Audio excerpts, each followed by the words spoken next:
Previous lecture में हम लोग देख चुके थे डीसी सर्किट और उसके प्रकार, और आज के इस लेक्चर में हम लोग जानेंगे कि सर्किट के लिए ओम्स लॉ क्या होता है, यानी ओम का नियम क्या होता है। सबसे पहले हम जानते हैं ओम का नियम का इंट्रोड्यूस कैसे हुआ। जर्मनी के एक साइंटिस्ट थे जिनका नाम था जॉर्ज साइमन ओम। क्या नाम था? जॉर्ज साइमन ओम। उन्होंने लाइव में हमेशा की तरह एक्सपेरिमेंट किया करते थे। एक दिन उनकी दिमाग की बत्ती जली और खोज निकाला क्या? Relation between voltage current and resistance. यानी उन्होंने लैब में एक्सपेरिमेंट किया, उसके थ्रू पता लगाया कि वोल्टेज करेंट और रेसिस्टेंस में क्या संबंध बनता है, यानी विद्युत धारा, विभवांतर और प्रतिरोध के बीच का संबंध के बारे में उन्होंने बतलाया। तो ओम्स लॉ जानने से पहले हम लोग जानते हैं कि वोल्टेज करेंट एंड रेसिस्टेंस क्या होता है। सबसे पहले हम जानेंगे करेंट के बारे में। करेंट, इसको हिंदी में क्या बोलते हैं? विद्युत धारा। ये क्या होता है? The flow of electron in any close circuit. क्या होता है विद्युत धारा? किसी भी सर्किट में इलेक्ट्रॉन का क्या होता है? फ्लो को क्या बोलते हैं? विद्युत धारा बोलते हैं। ठीक, इसका सिंबल होता है क्या? आई होता है। इसको सिंबल किन से डिनोट करते हैं? आई से डिनोट करते हैं। और करंट का यूनिट क्या होता है? एम्पियर होता है। और हम बात करते हैं वोल्टेज की।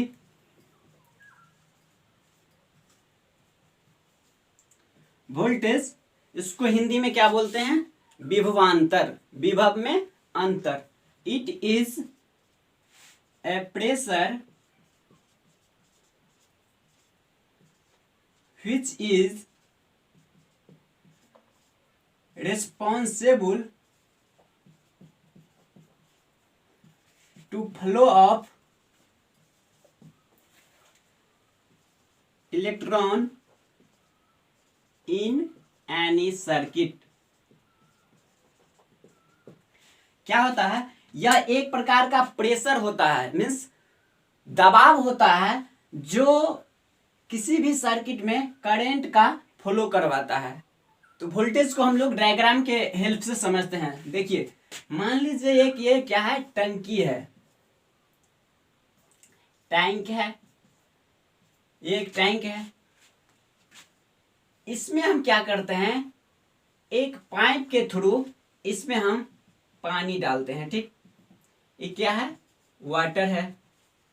मान लीजिए वाटर यहां तक, इस लेवल तक है। मान लीजिए इस लेवल तक पानी है। ठीक, तो क्या होता है, इसमें जब तक हम यहां से पानी का प्रेशर नहीं देंगे तब तक इसके थ्रू इस टंकी में तो जाएगा नहीं। तो यही होता है कि यहां से पानी का प्रेशर मिलता है, इसके थ्रू यहां का पानी इस टंकी में जाता है। तो आई होप समझ गए होंगे कि प्रेशर कहने का क्या अर्थ होता है। इसको बोलते हैं प्रेशर। तो वोल्टेज का यूनिट क्या होता है? यूनिट होता है वोल्ट। और इसको सिंबल में क्या लिखते हैं?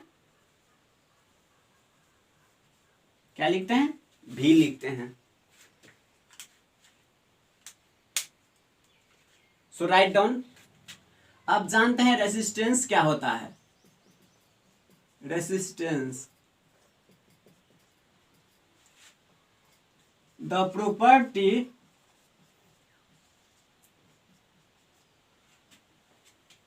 of a substance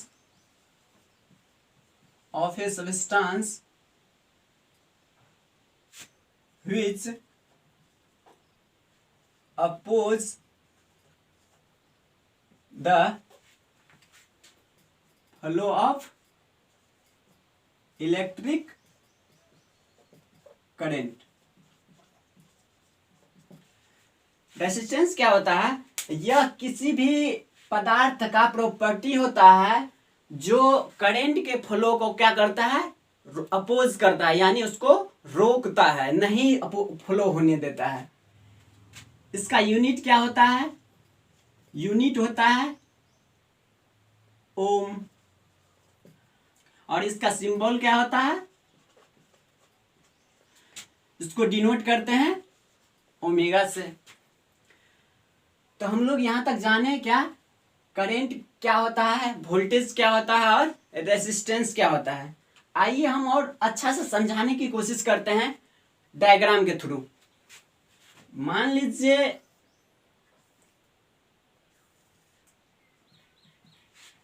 यह एक पहाड़ है, ठीक। इसको का नाम दे दिए क्या? Resistance.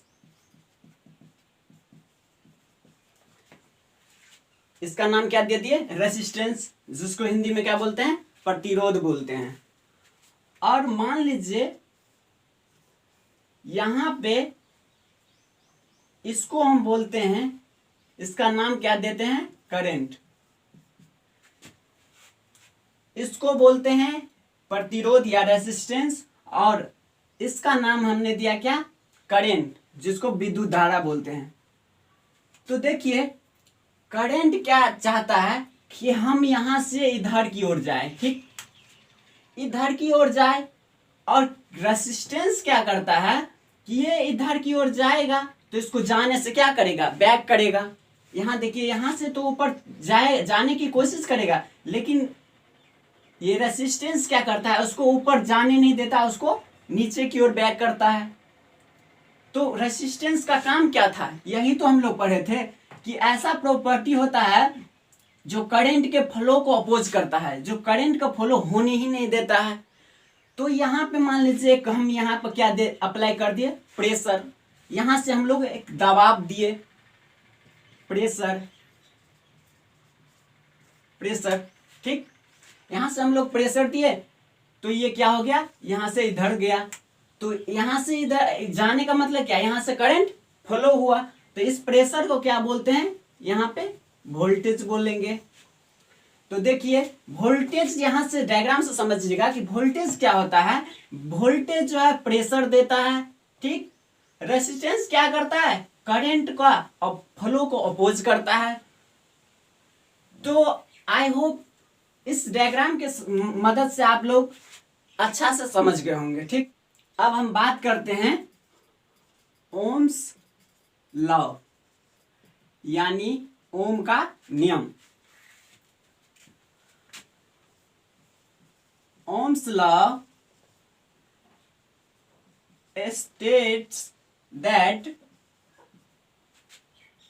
voltage develop across the resistor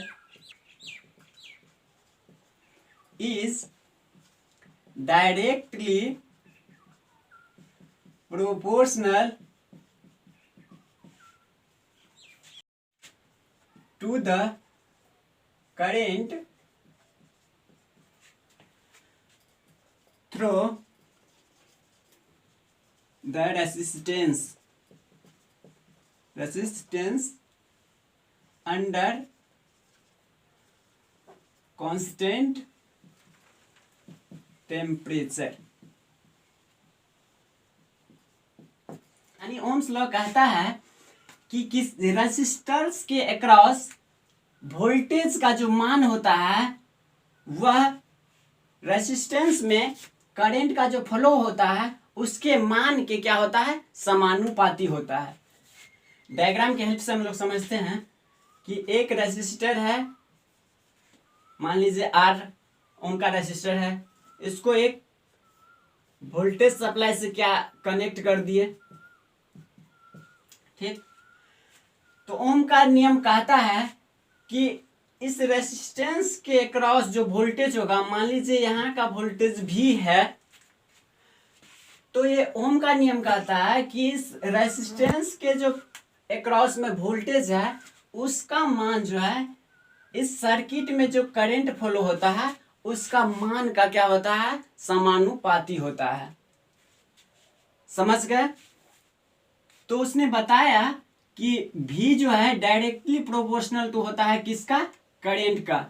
इसका मतलब हुआ कि जिस रेट से हम वोल्टेज को बढ़ाएंगे उसी रेट से मेरा क्या होगा, करंट भी वैरी करेगा। तो यहां से V बराबर क्या होगा, अगर प्रोपोर्शनल साइन को हटाएंगे तो यहां पर क्या आता है, R, ये I है। तो इसको हम लिखते हैं V बराबर क्या लिखते हैं, IR। यहां से हम V को क्या बोलते हैं, वोल्टेज अक्रॉस द रेसिस्टर। इसको कौन चीज में नापते हैं, इन वोल्ट। आई क्या हो गया मेरा, आई करेंट। इसको मेजर करते हैं किसमें, एम्पियर में। एंड आर क्या है, रेसिस्टेंस। इसको कौन मेजर करते हैं, ओम में।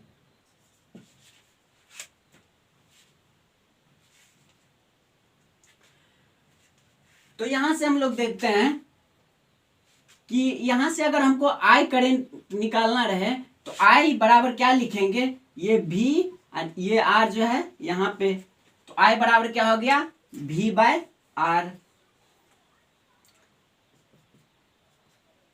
यहां से अगर हमको रेसिस्टेंस निकालना है तो क्या लिखेंगे, आर बराबर, यहां से आर निकालेंगे तो क्या होगा, V बाय आई, V बट्टे आई।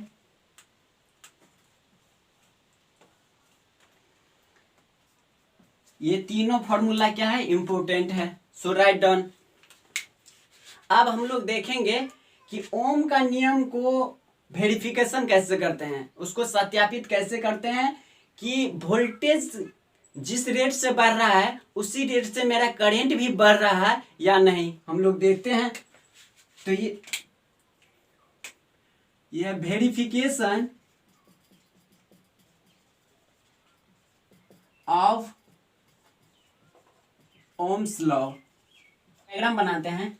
मान लीजिए यह एक रेसिस्टर है R ओम का, और यहाँ पे 3 हम वोल्टेज सोर्स लगाते हैं। मान लीजिए एक ये वोल्टेज सोर्स हुआ, एक ये वोल्टेज सोर्स, और एक यह वोल्टेज सोर्स। मान लीजिए ये V1 है, इसका मान 15 वोल्ट हम लेते हैं। ये V2 है, इसका मान हम 15 वोल्ट लेते हैं। ये V3 है, इसका मान हम 15 वोल्ट लेते हैं। और इसको हम कर देते हैं फिक्स, कुछ भी वैल्यू लीजिए। मान लीजिए इसको मैंने 5 ओम का रेजिस्टेंस ले लिया। अब क्या करते हैं, सबसे पहले हम बारी बारी से इसको कनेक्ट करते हैं। सबसे पहले एक सोर्स को हमने क्या किया, कनेक्ट किया, ठीक। तो ओम का नियम क्या कहता है कि इस रेसिस्टेंस के अक्रॉस में जो वोल्टेज होगा उसमें प्रवाहित होने वाले विद्युत धारा का क्या होगा, समानुपाती होगा। तो देखते हैं, मान लीजिए इसमें करंट आई फ्लो हुआ, ठीक। तो जो यहां पे वोल्टेज है वही यहां का वोल्टेज होगा। कैसे, तो देखिए ये 15 वोल्ट है, यहाँ पे कोई कंज्यूमर डिवाइस लगा नहीं हुआ है, तो यहाँ पे वोल्टेज का कंज्यूम होगा नहीं। तो ये टोटल वोल्टेज क्या होता है, यहाँ पे एम्पियर हो जाता है। तो यहाँ पे 15 वोल्ट है, तो सीधे इसके अक्रॉस क्या हो गया, 15 वोल्ट भी।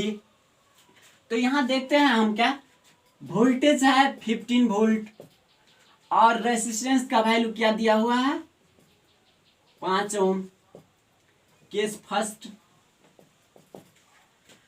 तो यहां से हम करंट निकालते हैं, तो करंट बराबर क्या हो जाएगा, voltage upon resistance.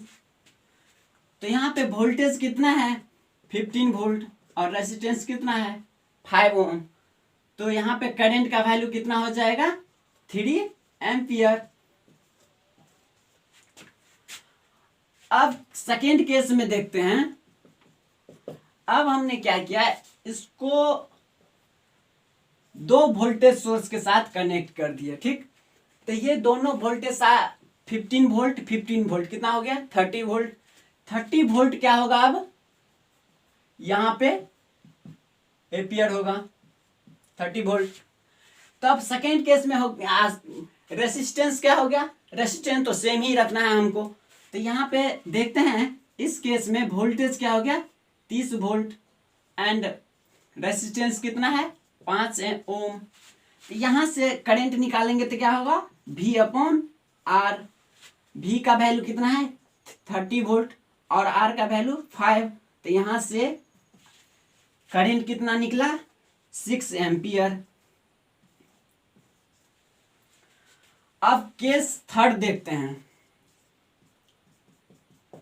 Case third में क्या होता है, इसको अब हम तीनों वोल्टेज सोर्स को क्या कर दिए अब कनेक्ट कर दिए।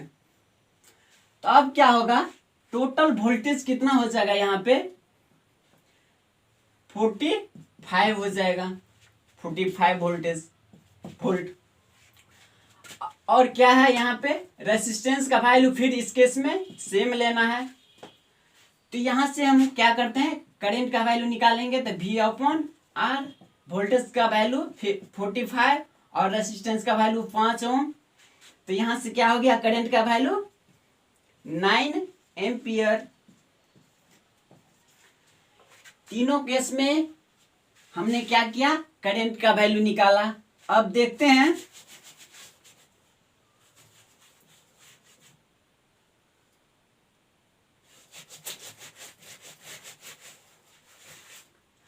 अब हम देखते हैं तीनों केस में क्या होता है। केस फर्स्ट में देखते हैं कि वोल्टेज का वैल्यू और करंट का वैल्यू क्या है। केस फर्स्ट में क्या निकला था वोल्टेज का वैल्यू 15 वोल्ट और करंट का वैल्यू 3 एम्पियर। केस सेकेंड में था वोल्टेज का वैल्यू 30 वोल्ट और करंट का वैल्यू कितना 6 एम्पियर। केस थर्ड में क्या था वोल्टेज का वैल्यू है 45 वोल्ट और करंट का वैल्यू कितना निकला हुआ है 9 एम्पियर। तो ओम के नियम में क्या था V directly proportional to I, मतलब जितना रेट से वोल्टेज बढ़ेगा उतना ही रेट से करंट बढ़ेगा। मान लीजिए केस फर्स्ट में क्या है 15 वोल्ट है और क्या है 3 एम्पियर करंट है। दूसरा में क्या है 30 वोल्ट है और कितना एम्पियर है 6 है। तीसरा केस में है 45 वोल्ट है और 9 एम्पियर है। यहां से देखिए कितना टाइम्स बढ़ा करंट 2 टाइम्स बढ़ा है। यहां से 3 एम्पियर से सीधे 6 एम्पियर हुआ है। कितना गुना बढ़ा है 2 गुना बढ़ा है। तो जिस अमाउंट से इधर बढ़ेगा उसी अमाउंट से वोल्टेज को भी बढ़ना चाहिए। तो देखिए यहाँ पे 2 गुना हुआ है तो यहाँ पर भी कितना हो गया 15 से 30। तो यहाँ पर कितना हो गया 2 गुना हो गया। मतलब ये है कि जिस अमाउंट से वोल्टेज बढ़ रहा है उसी अमाउंट से क्या है करंट भी बढ़ रहा है। यहाँ पर देखिए यहाँ पे 3 एम्पियर था यहाँ से 9 एम्पियर हुआ है।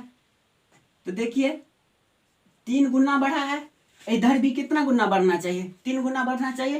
तो देखिए 3 गुना बढ़ गया। तो यही कहता है जिस अमाउंट से वोल्टेज बढ़ेगा उसी अमाउंट से करंट भी बढ़ेगा। यही था वेरिफिकेशन ऑफ ओम्स लॉ। तो आई होप आप लोग समझ गए होंगे। सो राइट डाउन प्लीज। तो आज का वीडियो इतना ही, मिलते हैं अगले वीडियो में। Thank you for watching.